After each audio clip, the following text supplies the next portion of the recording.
I was in New York for 9/11 and got an opportunity to cook for the firefighters. When I had that experience of watching these firefighters come in from giant piles of melting metal, you could just see the life in their face come back and the energy and the lights in their eyes turn back on. And that really kind of was a turning point in my life, because up until that point, cooking on food was really a passion, not my purpose.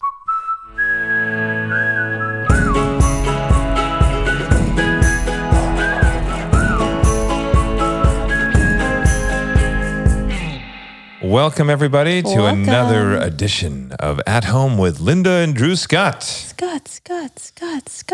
Hi, everyone. This is a great week because I have had some amazing home-cooked food by none other than Linda herself. So it's funny, we talk to friends, we'll do Zoom chats and whatnot, and we'll talk to them and they'll mention some restaurant that they look forward to going to or that they've been ordering from. And we were just talking to, who was it? It was Nick Weil, and he was talking about dumplings from Din Tai Fung. Yes, and then I come down into the kitchen and wow, there are dumplings in the kitchen. Linda has just been making anything and everything that we hear about. So there was that recipe for French toast. My mom? That's the thing.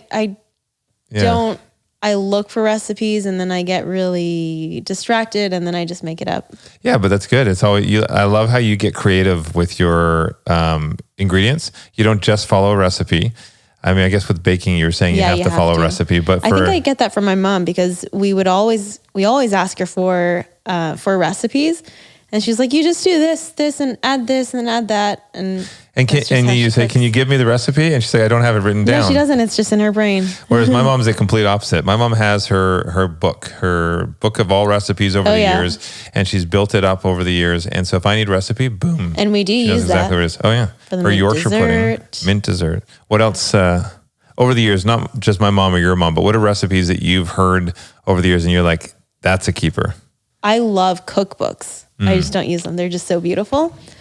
I didn't tell you that. So it's taken us, this is a little off topic, but not really, but it's taken us 2 years to do our wedding video. Yeah. And our editor is so great and he sends us clips at a time. We're so slow getting him notes. We are supposed to review it. And we just celebrated our 2-year anniversary and I think the video is almost done and that's totally our fault, but I look forward to seeing that. But back to food, I'm going to be making a recipe or like a cookbook based on our wedding. Oh, so yeah, based on all good. of the foods that we Do you enjoyed. remember when we were in that restaurant in Florence? So, yes. We had to go to Florence and then we traveled over to Puglia and that's where our wedding was. But that there was this one and we just randomly went into because we were going to another restaurant, but I can't remember if it was closed or they couldn't handle how many of us there were, whatever it was. And we were directed to this other one by the water. It was right by the medieval bridge, I think. It was where they had all the jewelers and everybody. But was it a pear? It was a pear ricotta ravioli. Oh my gosh. And it was the best thing ever. I remember thinking like pear? Why would you have pear in ravioli? So good. I just sounded fancy there. Ravioli. It makes me want to cry. It was so good. And the ricotta was just melting in your mouth. Man, I hope when I go upstairs that they'll just be magically in the kitchen. Well, you can use the wonton wraps as ravioli. That's true. That's very true. So we could try that out. You could make little pillows. I like that little machine you have that it's for making Pop-Tarts, but you've been using it to make little like shepherd's pie. Yeah. I want to do some PB&J. Ooh. Right. You can make that. Well, what I'll make right now is I'm petting my little dinosaur here that we have sitting on. Don't say that. That sounds weird. Yeah, that sounds weird, but it's a little cookie jar dinosaur. We have inside all of our questions that we have put in here that we want to ask each other. And by the way, you guys have been great messaging us and you've been texting me actually and continue to text me 310-496-8667. I want to hear from you guys because you're giving us great ideas for what we can talk about on our podcast, what we can ask guests, and also you've been giving us ideas for who you want to see us just sit down and chat with. Yeah. Actually, you should text Drew's number and then we can write down the questions and just stick them in the cookie jar. Which I've been doing a little bit of. Just because it's more fun. Again, 310-496-8667. I want to ask you. Me? Yes. Okay. Lindork, what's your guilty eating pleasure? Did I write that question or did you? Never mind. What's your guilty eating pleasure? The writing's too neat to be mine. One, it's not really a guilty eating pleasure because I just enjoy it and I don't feel guilty about it. Chocolate for breakfast sometimes. Chocolate for breakfast? Like if I wake up, sometimes I just wake up and I'm craving chocolate or like a cookie. And I will admit that I cave into those cravings if whatever. My philosophy is a little bit of anything is not a terrible thing. Yeah. For the most part. And if you look at chocolate, there are benefits to dark chocolate. Yeah. And I think as long as you're eating it in proportion, it's not a terrible thing. I know last night I had that delicious vegan chocolate chip cookie. Oh yeah, that Davin and Hannah gave us. Oh my gosh, how can it be so good? And you really keep it in yummy. the freezer, which I think adds that bit of crispiness to it, which is actually kind of nice. I thought it would actually freeze, but it just makes it really firm. Cool and firm. Yeah. It goes with my cool crisp sheets. What else? Ramen. Oh yeah. That other ramen dish. Oh, your one tub sec. is calling. My Drew's tub is alarm calling. just went off and it said tub. Yes. So the ramen you made the other day, phenomenal.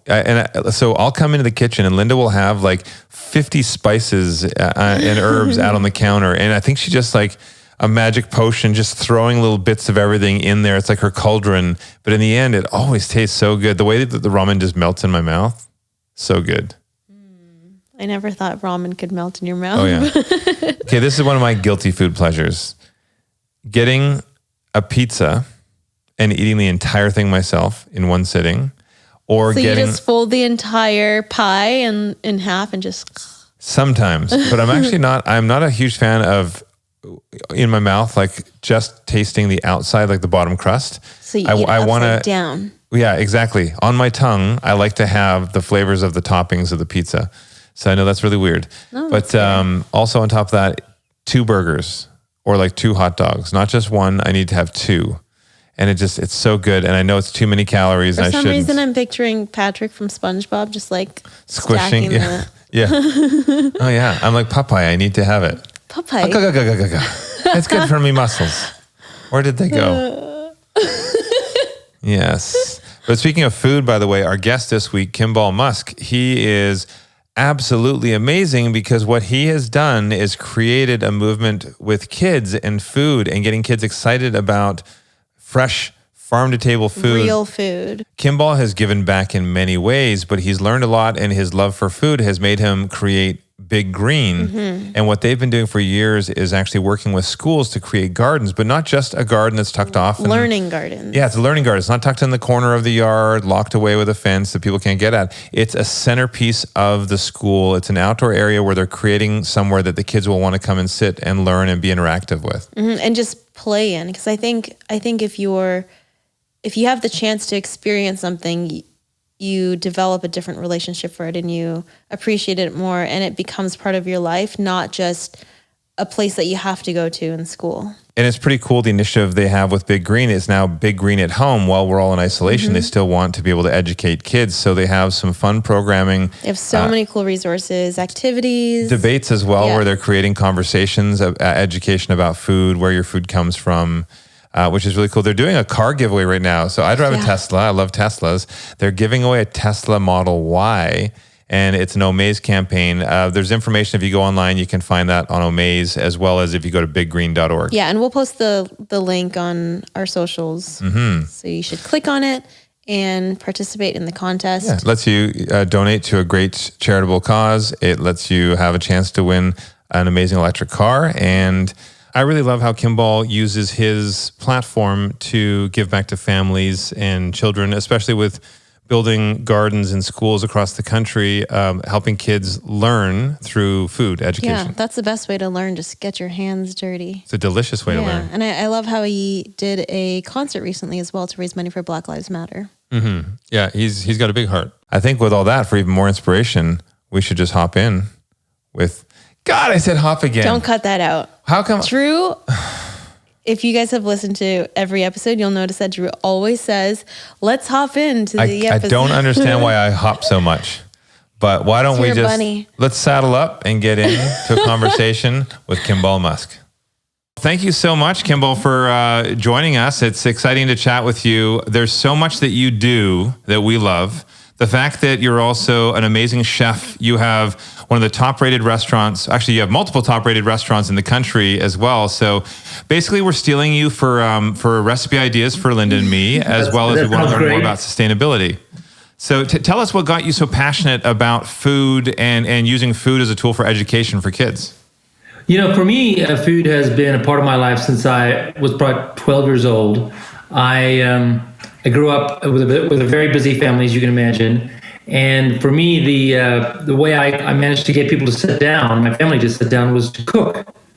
And I love connecting with people. For me, the joy of life is being around other people, being in connecting, learning about them, being curious about who they are. And for me, to cook food has been a vehicle to make that happen. And I've kept that with me my whole life. With my kids, still to this day, I'll cook dinner, and it's an absolute requirement that we sit down, and even if they have an exam or something the next day, even if it's 5 or 10 minutes, we sit down and have a dinner, and we talk about the issues of the day. As you mentioned, I have restaurants, and just last week, my kids I have a 7-year-old daughter, 14-year-old son, and then 2 17-year-old daughters. They're stepsisters, and what the debate was, the restaurant industry, whether I should stay in the business, because it's unfortunately a real like a nuclear bomb has gone off in that industry. And it was so wonderful to just watch what that dinner does because they're so used to the dinner, they don't argue with whether or not we're going to sit down for dinner. And that turned into a 2-hour conversation about just the future of the world and how we'll live after COVID and how we'll gather socially. So for me, food has just been the most wonderful joy that I've kept with me my whole life. It brings family together. Yeah, I think it's such a simple concept that food brings people together, yet it's something that is so often overlooked because we push it off. It's like, oh, we can't do a proper dinner tonight. Let's do it, just once a week. And then it gets pushed to like once a month. I think what you've done in instilling these food rituals with your family, hopefully it inspires a whole new generation of food lovers that want to use food as therapy and as a connector. I would say for sure. I mean, one thing about this crisis, which isn't good for the restaurant industry, but really is good for cooking at home, is the amount of people that are now learning how to cook and connecting with their family. I got to say, there's a part of me that really likes that. Yeah. Mm-hmm. I will be one of those people. I call myself the Drew chef. I'm the sous chef to Linda. But tell me a bit about your background too. And I love the hat. I mean, this is me. This is exactly how I grew up on a ranch. And I hear that we have a lot of similarities with our lifestyle growing up. Yeah, I mean, I know your brother Jonathan, and he talked to me about he was a cowboy in Scotland. Did I remember? Our dad was. Yeah, well, he wanted to become a cowboy. He used to watch old cowboy movies in Scotland. So when he was 16, he worked his way over on a ship with no money to his name and lived out his dream up in the Rocky Mountains, and he became a cowboy. Amazing. So that is my grandfather was a cowboy in Minnesota, Saskatchewan, and in 1948 he moved to South Africa and became a chiropractor. Changed his career when he moved down there, but continued to be an explorer. And he helped map, using a small plane, helped map Southern Africa. And so he really was an explorer, pioneer, cowboy. And so the cowboy hat's been in my family for years, but I started wearing it about 6 years ago now. And I wore it for a very practical reason. I spend a lot of time on farms, and we work with local farms, but also sustainable farms around the country through our restaurants. We really believe in getting to know your farmer. And so I would go out and spend time on these farms. And I was in Texas, and it is so hot there in the summer. It's just extraordinary. And so I was borrowing people's hats, which kind of gross, but you just kind of like, it's just so hot you can't deal with it. Yeah.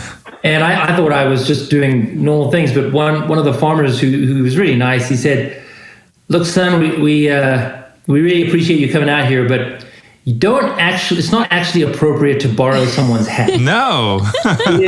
It's like borrowing someone's pet. You just don't do that. I was going to say it's like borrowing somebody's underwear. Yeah. That's what I was thinking. Especially nowadays, we would not do that. Yeah. So they took me to Allen's Boots in Austin, Texas, and they bought me this exact model hat as a gift for just coming out and spending time with them.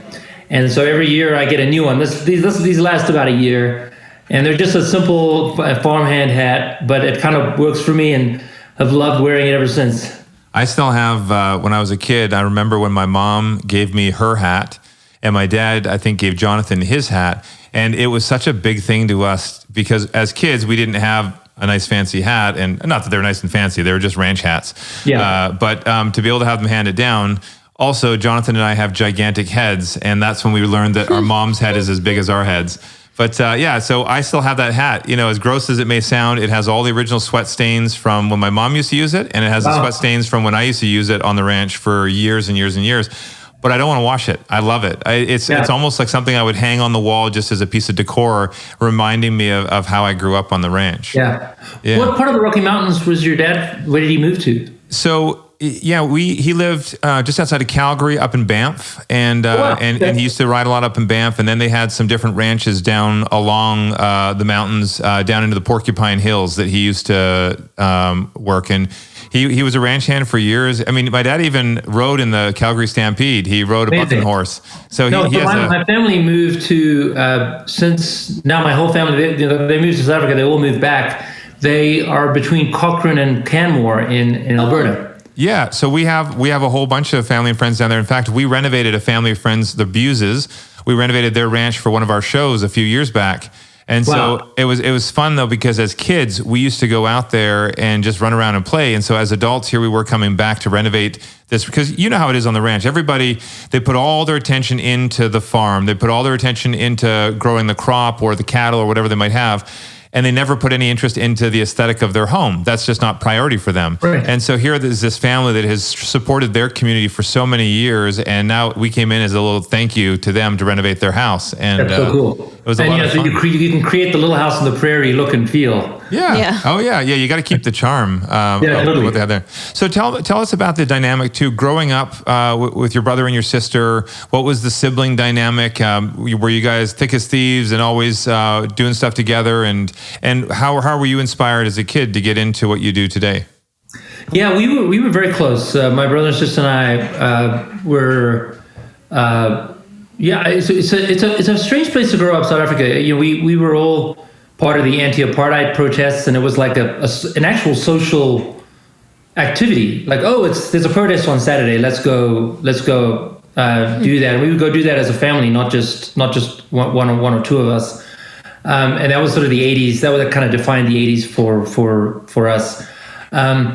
So it's also frankly, quite a dangerous place. So you stuck together for that reason as well. And then at the same time, it's a very independent mindset. So it was a very different way of growing up. But that really brought us together, and we are still very close to this day. And then personality-wise, when you guys were younger, was education an important thing for you? As well, were you always thinking you wanted to get your degree? I know you have an interest in tech as well, and you've used a lot of, from what I've read, you've used a lot of what you learn in food and everything that you do on the culinary side. What were your interests? What did you want to become when you were a kid? It's actually pretty funny. I grew up loving food, and food was my passion, but I totally idolized Wall Street and the investment banking world, and I was convinced that I'd be an investment banker. So I studied really hard. I did really well in school, got into one of the top business schools in Canada, at Queen's University in Kingston. After my first year, I was on the dean's list, and it was all positive, and I sort of, networked and found my way into one of the top investment banks in Toronto. And I learned that it was the absolute worst thing I would ever want to do with my life. I was so bored that I would write memos to the senior execs telling them what I think we should be able to do. And so one of the execs took a liking to me, gave me a laptop, which, by the way, a laptop in 1992 didn't exist. It was like a suitcase that folded down.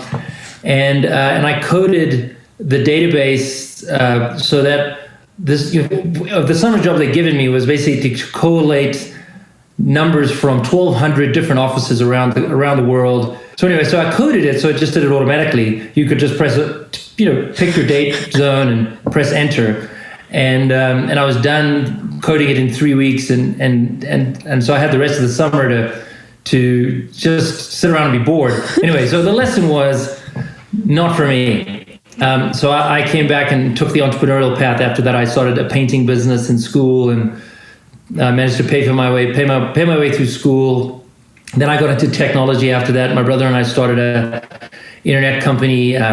Pretty proud. We launched the first maps and door-to-door directions on the internet. And we sold that in 99. And that's when I decided to focus on my passion of food and really have just loved it. And how was it working with family? I mean, I know Drew and Jonathan do it quite seamlessly. Hell no. Well, it's funny, you guys, I listened to your show with you and Zoe and Jonathan, and it was quite endearing to see the relationship you guys have. I definitely have my brother and I we're our closest friends, and my sister also very close. It's different for us. I think we really do push each other to keep doing more interesting and more challenging things. It's not a celebrated thing in our family to relax and go to the beach. It's just not. That's fine. I mean, no judgment, but it's not relevant. It's more like, okay, well, what is the thing you're doing to make a difference? And that I would say is something that is an underlying foundation of our relationships, which my sister working to create movies for women on television that empower women through passion flicks. My brother's work, of course, with Tesla and SpaceX, to the next level. My work with food. These are not places one would typically make money in. Mm-hmm. It's not Wall Street. It's really the opposite of that. But it's what we love. What sort of hurdles did you come across in your path in the food industry? I had this amazing experience, also challenging. I was in New York for 9/11, and I graduated just before 9/11, saw the towers fall. It was one of the toughest experiences of my life, but got an opportunity to cook for the firefighters. And that really, working at ground zero, cooking for the firefighters, all the way, 16-hour days, all the way through the night. That really kind of was a turning point in my life, because up until that point, even having gone to cooking school, up until that point, cooking on food was really a passion, not my purpose.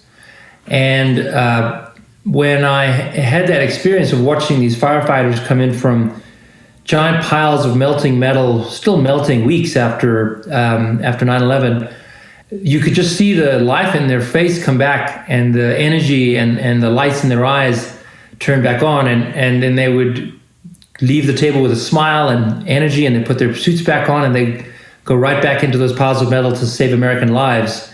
It was just, after that, I was like, I have to do a restaurant. I just have to. And it's one of those things where, you hear about this, it's a sort of spiritual thing, and I don't consider myself super spiritual, but I do get it, where once my passion and my purpose aligned, I found Boulder, Colorado. I did a road trip with my wife at the time, and we were just looking for a town to open a restaurant in. So that fell into place. We decided to do that. And then I was walking my dog down the street, down Pearl Street in Boulder. 1 week after we'd moved there, we were looking at restaurant spaces, and my dog came off the leash, went up to this guy. He had an English accent. I had a South African accent, and I said, I'm looking to open a restaurant. He said he just got his green card. He's the head chef of a nearby restaurant. Hey, let's just go have dinner together. So he invited us over to dinner, and we had an amazing dinner. He's a phenomenal cook. His name's Hugo Matheson, and so he was head chef at a local restaurant, and then I just started working for him while I was trying to find a restaurant. And then he and I got to know each other well. We're best friends to this day. And we decided to open the kitchen together, which is our restaurant. And I brought more of the New York sort of world-class neighborhood bistro thing. In New York, you can walk half a block and you'll go to a restaurant you've never heard of, and it'll be some of the best food you've ever had. Because in New York, the standards are so high. And Hugo came at it from the local farmer perspective of not using the industrial food system. But he really introduced that idea to me. And we opened the kitchen celebrating local farmers in 2004. And we really hit a nerve. This was before farm to table was a term. And we really helped define that category. The kitchen is still considered one of the country's top 100 restaurants. We've opened one in Denver and another one in Chicago. And so for me, it was this a wonderful falling into place. Like it just one thing just kept working after the other. What I find very interesting though too is, so here you're coming off of, you sold Zip2, right? You had sold Zip2. Yep. So you're an extremely successful tech business owner. You've sold this company, and then you've gone back to school, and then you were cooking for in the restaurant in New York, and you were cooking for the firefighters during 9/11, and then you were assisting Hugh at his restaurant before you opened your own. Hugo, yeah. Sorry. That to me really shows character, in the sense that there's no sort of ego, like, I just had a successful business that I sold, I'm not going to go and learn from the ground up in this new industry. And so that really does speak to why you're a success, because you didn't have ego stopping you from really going after what you wanted.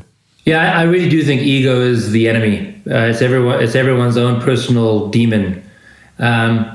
It was very humbling going to cooking school, because you go from this great success, and if I stayed in the tech world, I was considered one of the sort of the stars in the space, to the gum on the shoe of the dishwasher. And I remember talking to my cousin Russ. We also grew up very close with our cousins, and I just said to him, I don't think I can do this anymore. This is just too hard, because it is so humbling. And he had this great phrase. He was like, the way he likes to look at life is what's the worst thing that's going on in my life today, and objectively, how bad is that really? Yeah. And if it's bad, sometimes some things can really be bad, and that's important to appreciate. But his point was, I'm a wealthy guy, I'm successful, and I'm learning to cook by some of the best chefs in the world, and that's my biggest problem. Life's actually pretty good. Oh. Yeah, it puts things into perspective. And I think learning how to cook or just cooking, even if you're not a professional chef, the act of cooking is just such a humbling experience, because you are literally just pouring your heart and creativity into a dish, and you're getting to serve it. And I think your story about serving firefighters, that is for sure a spiritual experience, because it aligned so much of your heart and your path, and the energy you put into it coming in. Yeah, it seeps into everything you do, and now the world gets to learn from that as well. And so is that from your restaurant? Obviously the kitchen is a huge success, multiple locations. And is that what then sparked you for Big Green? Was that why you wanted to take things even further into schools and working with children and building community gardens, school gardens? Yeah, it actually was an interesting path. So we did the kitchen in 2004, and we had an employee, one of our first employees, his name is Bryce Brown, and he asked if we would support his work with school gardens in Boulder. And we loved the idea, and he was so good at what he did that we decided to choose that as our philanthropy. And I really do think that lesson was a powerful one for us. Was we just picked one thing to focus on, and that we would then get good at being philanthropic in town. And from 2004 to 2010, we were probably his main funder, but he had other supporters as well. But it was enough that he could no longer work for us and run it full time. And he was building 2 school gardens a year. And I frankly started to get a little frustrated with the restaurant business. I didn't feel like it had enough scale to it, wasn't reaching enough people. And on the school garden side, Bryce was able to do 2 schools a year, which was about as fast as anyone else in the country, maybe even the fastest. But it would still take a long time to have a lot of impact. And I was in the middle of thinking about this, and I actually went to a TED conference and saw Jamie Oliver up on stage, basically telling us Americans that, we were letting this crisis of obesity happen in America, the high calorie, low nutrition food, especially amongst our low income population. And I really felt like personally insulted, I'll be honest. Like I thought, we were doing a lot of work. We were considered a leader in the country already. We were doing a lot of work philanthropically, but it really hit me pretty hard. And that was on a Thursday, and then I went to see. It was President's Day weekend. I went to see my brother and a close friend of ours in Jackson Hole, and we went skiing on the Saturday. And I was at the time a very aggressive snowboarder, and I was like, I should probably not be so aggressive about young kids and all. The next morning was February 14th, and I decided not to do anything aggressive. We would just take the kids to a children's inner tube run on the ski hill. Mm-hmm. And in the meantime, I've got this thinking in the back of my mind about, the Jamie Oliver talk, and it's all kind of like, if what was about to happen, if it didn't happen, I'm sure by Monday or Tuesday I would have gone back to my normal life, because life goes on. But what happened was I went down the ski hill with my 4-year-old and two separate tubes. My tube flipped. He was fine. He was safe. But my tube flipped, and I landed on my head going 35 miles an hour. Oh my gosh. Broke my neck at C6 and C7. Oh my gosh. Was paralyzed on my left for 3 days. It was honestly one of the most awful, terrifying things that could happen to anyone, where you watch, because it was actually getting worse every day. You watch your own body lose its sense of movement and feel. It was just absolutely the worst thing you can imagine. And the doctors were telling me that they could fix me. And it was in the hospital that I was like, if they fix me, I'm going to focus on food, and I'm going to, I really listened to that Jamie Oliver talk in my head, and I'm not going to be that guy that can help a little bit philanthropically on the side, and I'm going to focus on educating kids in food. That was a big part of what I want to do, but I also wanted to grow the restaurants and do a more fun, more social, more casual version of the kitchen. We created Next Door American Eatery, and it's literally next door to the kitchen, so it was pretty easy to name it. And we've grown that now to about 11 or 12 of those restaurants. And so Big Green came out of that, where I wanted to educate kids about real food, connect them to a healthier future. And I looked around at different ways to do it, and I was frustrated with school gardens, because even the fastest nonprofit in the country can grow 2 schools a year. Well, that's not going to get us anywhere. But I kept coming back. School gardens were the best way to reach every child. You put it on the school grounds, you get 600 kids a day, you design it correctly. We didn't do the old design. The old design is you put the garden in the corner of the school, you put a fence around it. It's very hard to maintain. You need a key to get in. Only the most passionate teachers would use it. Mm-hmm. And there were many passionate teachers who would use it, but it would be impossible to get the others to use it. And then after a year or two, it would start to fall apart. And I thought to myself, if we could design something that was, instead of it being a maintenance nightmare, could we design something that would be the most beautiful part of the school? Something that would be the easiest part of the school to maintain. Mm-hmm. Something that would be where teachers would spontaneously want to teach in it, not have to go get the key and find out how to get there. And then also something that kids would spontaneously play in it. And my wife and I, at the time, we were close friends, and we were actually getting a divorce, but we were friends, and we were just like, hey, this isn't working. And so we actually designed the Learning Garden together, and her name's Jen Lewin, and she designed this incredible approach to the school garden called the Learning Garden. And it uses the Fibonacci sequence, the golden ratio, like a snail shell, and it enables you to build garden that looks organic, but you can build it in a factory. And so we could build, if we wanted, 1,000 school gardens a day, because it's that scalable. And we did our first one in 2011. This was about a year and a half after I broke my neck. And the governor of Colorado took note of it. The mayor of Chicago took note of it. And in 2012, we built 50. Oh, wow. And then the following year, in 2013, the mayor of Chicago challenged us to do 100 learning gardens in Chicago in one calendar year. I mean, each one of these is 2,000 square feet. They're outdoor permanent installations that have shade structures. I mean, it takes you a while to build these, like a few months to build these. Yeah. You have to deal with permitting. You have to deal with we have to raise the money at the same time, and although the city did participate in it, but we got it done, and we built 100 school gardens in a year, which seemed like the most impossible task you can imagine.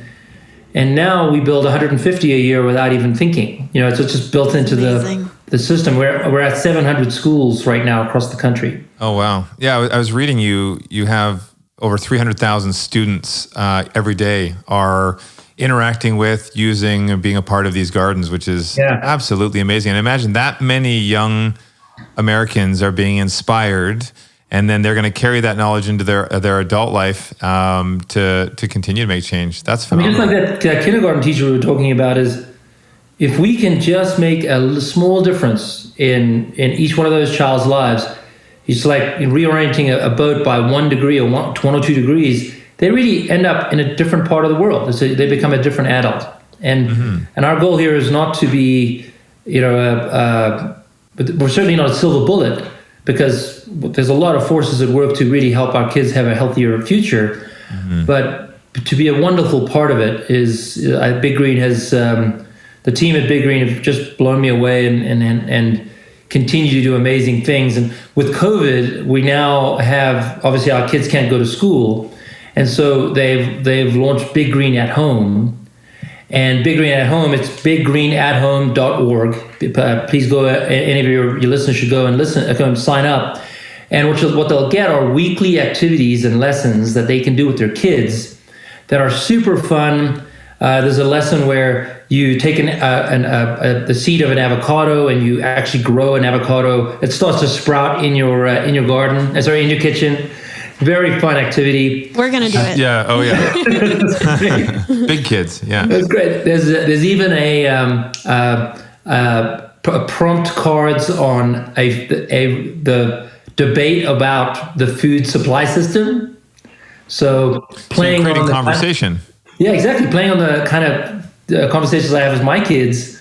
It's like what we do is we ask a family at a table to pick teams. You're either the local food team or you're the industrial food team, and here's some basic arguments for why we need local or why we need industrial, or what are the pros and cons, and you debate it over dinner, and it's just been a wonderful success because the parents have now the responsibility to teach their kids. They also need things to do, and so Big Green at Home has been a wonderful innovation that we're now able to reach many, many more kids than even our 300,000 by kids and parents who sign up through biggreenathome.org.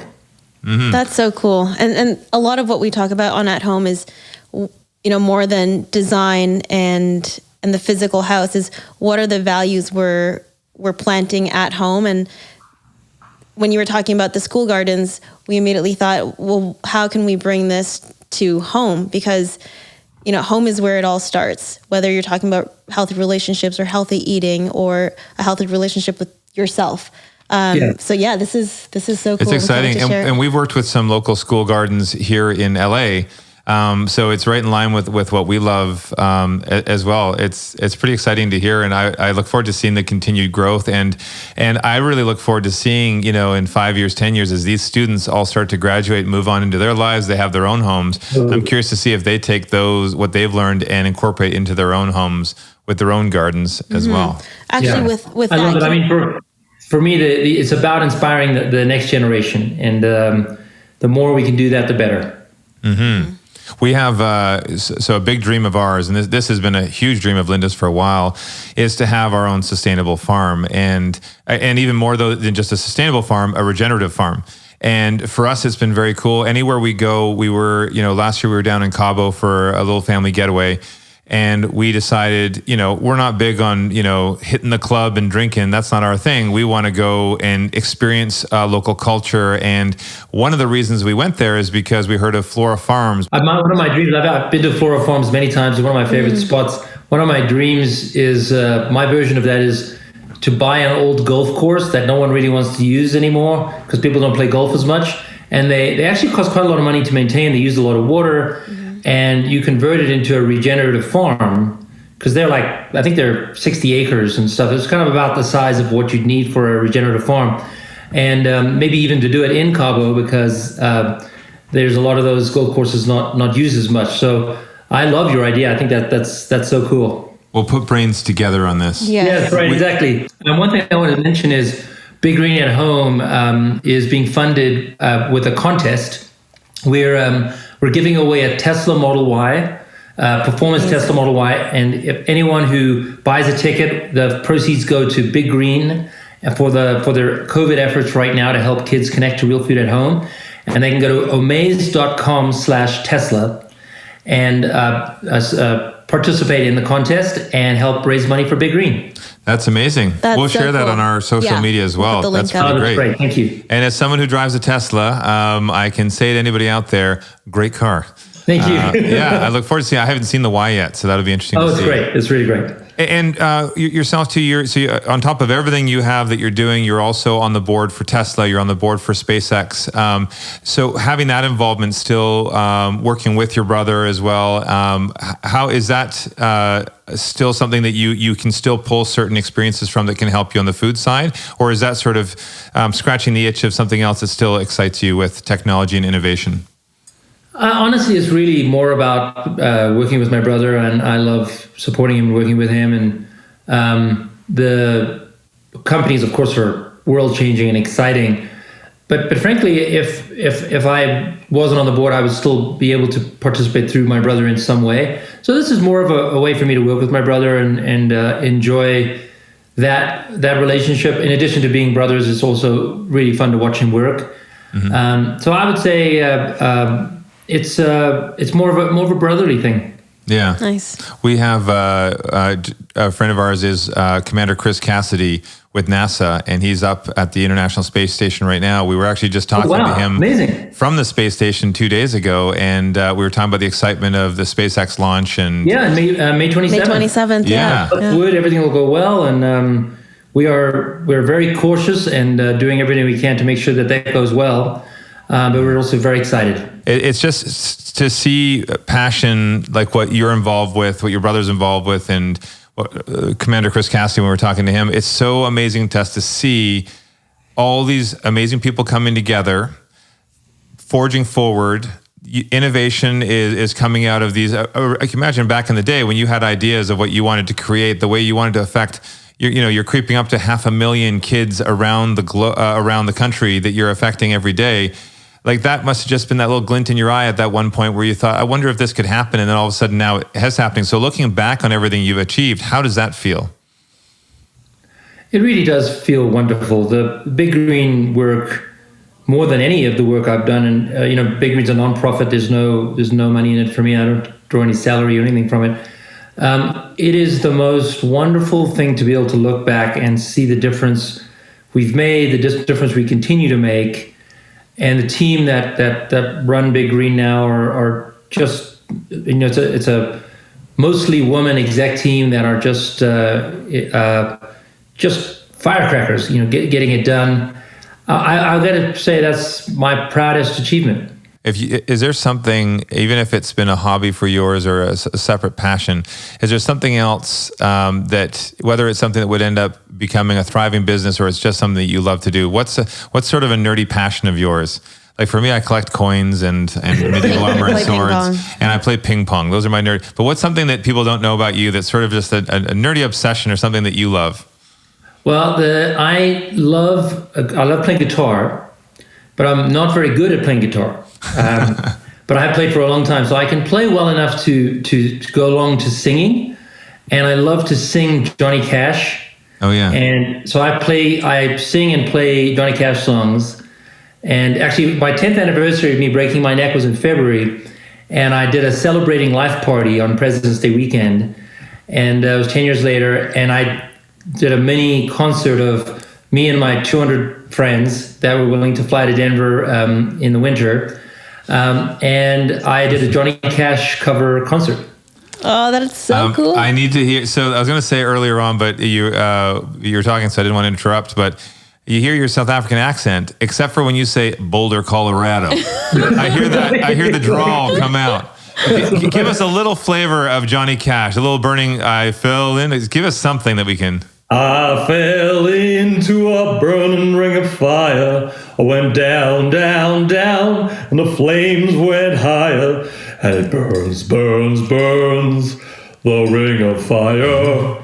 The ring of fire. Oh my gosh. That's amazing. I got to tell you, nothing, Linda can probably attest to this, but nothing looks better than throwing on that cowboy hat, sitting around a campfire and strumming a guitar and getting everybody to sing a song. I love it. Yeah, it's great. It's a wonderful feeling. And I took guitar seriously until about maybe 15 years ago. So I've been playing for 25 years, but about 15 years, for the first 10 years, I took myself seriously.